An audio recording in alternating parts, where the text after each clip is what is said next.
ಕರ್ನಾಟಕದ ಕ್ಷೀರ ಭಾಗ್ಯ ಯೋಜನೆಯ ಹಾಲು ಅಕ್ರಮವಾಗಿ ಮಹಾರಾಷ್ಟ್ರಕ್ಕೆ ಸಪ್ಲೈ ಆಗ್ತಾ ಇದೆಯಾ?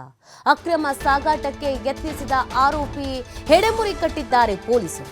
ಬಾಗಲಕೋಟೆಯ ಸೂಳಿಕೆರೆ ಗ್ರಾಮದಲ್ಲಿ ಪತ್ತೆಯಾಗಿದ್ದ ಹಾಲಿನ ಪ್ಯಾಕೆಟ್.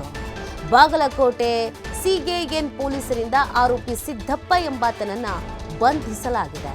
ಆರೋಪಿ ಸಿದ್ದಪ್ಪ ಹೇಳಿದ ಮಾಹಿತಿ ಕೇಳಿ ಸ್ವತಃ ಪೊಲೀಸರೇ ಶಾಕ್ ಆಗಿಬಿಟ್ಟಿದ್ದಾರೆ. ಪ್ರಕರಣದಲ್ಲಿ ಸರ್ಕಾರಿ ಅಧಿಕಾರಿಗಳ ಕೈವಾಡ ಕೂಡ ಇದೆ ಅನ್ನೋದ್ರ ಬಗ್ಗೆ ಮಾಹಿತಿ ಸಿಗ್ತಾ ಇದೆ. ಬರೋಬ್ಬರಿ 127 ಸರ್ಕಾರಿ ಅಧಿಕಾರಿಗಳಿಗೆ ಪೊಲೀಸರಿಂದ ಇದೀಗ ನೋಟಿಸ್ ಅನ್ನ ಕೊಡಲಾಗಿದೆ. ಸರ್ಕಾರಿ ಶಾಲೆಯ ಶಿಕ್ಷಕರು ಹಾಗೂ ಅಡಿಗೆ ಸಹಾಯಕರಿಗೆ ನೋಟಿಸ್ ಅನ್ನ ಕೊಡಲಾಗಿದೆ. ಒಂದು ಶಾಲೆಗೆ 25 ಪ್ಯಾಕೆಟ್ ಪೈಕಿ 15 ಪ್ಯಾಕೆಟ್ ಅನ್ನು ನೀಡ್ತಾ ಇದ್ದ ಅಧಿಕಾರಿಗಳು ಸರ್ಕಾರಿ ಶಾಲೆಗಳಿಂದ 4475 ಕೆಜಿ ಹಾಲಿನ ಪೌಡರ್ ಅನ್ನ ಸಂಗ್ರಹಿಸಿದ್ರು ಆರೋಪಿ. ಬಳಿಕ ಮಹಾರಾಷ್ಟ್ರಕ್ಕೆ ಕಳಿಸೋಕೆ ಗೂಡ್ಸ್ ಗಾಡಿಗೆ ಲೋಡ್ ಮಾಡ್ತಿದ್ದಂತ ಸಂದರ್ಭದಲ್ಲಿ ಲಾಕ್ ಆಗಿರೋದು. ಯೋಜನೆ ಜಾರಿಗೆ ಬಂದಿರೋದು ಅಥವಾ ರೀಚ್ ಆಗಲಿ ಅಂತ ಅನ್ಕೊಂಡಿರೋದು ನಮ್ಮವ್ರಿಗೋಸ್ಕರ, ನಮ್ಮ ಕರ್ನಾಟಕದ ಜನತೆಗೋಸ್ಕರ. ಇವರು ಅದರಲ್ಲೂ ಅಕ್ರಮ ಮಾಡ್ತಾರೆ, ಅದರಲ್ಲೂ ಹೊಡಿತಾರೆ, ಅದರಲ್ಲೂ ಲೂಟಿ ಮಾಡ್ತಾರೆ ಅಂತ ಅಂದರೆ ಏನರ್ಥ? ಹಾಲು ಅಕ್ರಮವಾಗಿ ಮಹಾರಾಷ್ಟ್ರಕ್ಕೆ ಸಪ್ಲೈ ಆಗ್ತಾ ಇದೆ ಅನ್ನೋದ್ರ ಬಗ್ಗೆ ಸುಳಿವು ಸಿಕ್ಕಿದೆ.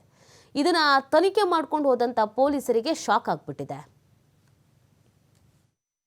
ಪೊಲೀಸ್ ಸ್ಟೇಷನ್ದಲ್ಲಿ ಅಕ್ಟೋಬರ್ ತಿಂಗಳಲ್ಲಿ ಹಾಲಿನ ಪೌಡರ್ ಕ್ಷೀರಭಾಗ್ಯದ ಅಡಿಯಲ್ಲಿ ಏನು ದುರುಪಯೋಗ ಪಡೆದಾಗಿತ್ತು ಅದರ ಬಗ್ಗೆ ಒಂದು ಕಂಪ್ಲೇಂಟ್ ದಾಖಲಾಗಿ ತನಿಖೆನ ಮಾಡ್ತಾ ಇದೀವಿ. ಸೊ ಆ ತನಿಖೆಯಲ್ಲಿ ಸಿದ್ದಪ್ಪ ಕಿತ್ತಳೆ ಎಂಬುದು ಏನು ಮೇನ್ ಅಕ್ಯೂರ್ಡ್ ಇದ್ದಾನೆ, ಅವನು ಸ್ಟೇಟ್ಮೆಂಟ್ ಕೊಟ್ಟಿದ್ದ. ನಾನು ಬಾದಾಮಿ ತಾಲೂಕು, ಬಿಳಗಿ ತಾಲೂಕು ಮತ್ತು ಹುನಗುಂದ ತಾಲೂಕಲ್ಲಿ ಇರತಕ್ಕಂಥ ಸ್ಕೂಲಿಂದ ನಾನು ಅದನ್ನ ಪಡೆದಿದ್ದೀನಿ ಅಂತ ಹೇಳ್ತಾನೆ. ಯಾಗ ಪಡೆದಿದ್ದೀ ಅಂತ ತನ್ನ ಹೇಳಿಕೆಯಲ್ಲಿ ಅವನು ಹೇಳ್ತಾನೆ. ಸ್ಕೂಲಲ್ಲಿ ಒಂದು 25 ಕೆಜಿ ಕೊಡಬೇಕಾಗ್ತಿತ್ತು. ನಾನು ಅವ್ರಿಗೆ 15 ಕೆಜಿ ಕೊಟ್ಟು ಉಳಿದ 10 ಕೆಜಿದು ₹100 ಅವ್ರ ಕಡೆಯಿಂದ ನಾನು ದುಡ್ಡು ಕೊಡ್ತಿದ್ದೆ ಅವರಿಗೆ. ಅವರು ನನಗೆ ವಾಪಸ್ಸು ಹಾಲಿನ ಪೌಡರ್ ಕೊಡ್ತಿದ್ರು ಎಂಬುದನ್ನು ತನ್ನ ಹೇಳಿಕೆಯಲ್ಲಿ ಕೊಟ್ಟಿದ್ದ. ಆ ಹೇಳಿಕೆ ಆಧರಿಸಿ ನಾವು ಒಟ್ಟು 127 ಜನ ಸ್ಕೂಲಲ್ಲಿ ಇರ್ತಕ್ಕಂಥ ಟೀಚರ್ಸು ಯಾರು ಮತ್ತೆ ಈ ಬಿಸಿಯೂಟ ಯೋಜನೆಯಲ್ಲಿ ಕೆಲಸ ಮಾಡ್ತಾರೆ ಅವರಿಗೆಲ್ಲ ನೋಟಿಸ್ ಕೊಟ್ಟಿದ್ವಿ. 25 ಜನ ಬಂದು ಅದಕ್ಕೆ ತಮ್ಮದು ಸ್ಟೇಟ್ಮೆಂಟ್, ಎಕ್ಸ್ಪ್ಲನೇಷನ್, ರೆಕಾರ್ಡ್ಸ್ ಎಲ್ಲ ಕೊಟ್ಟೋಗಿದ್ದಾರೆ.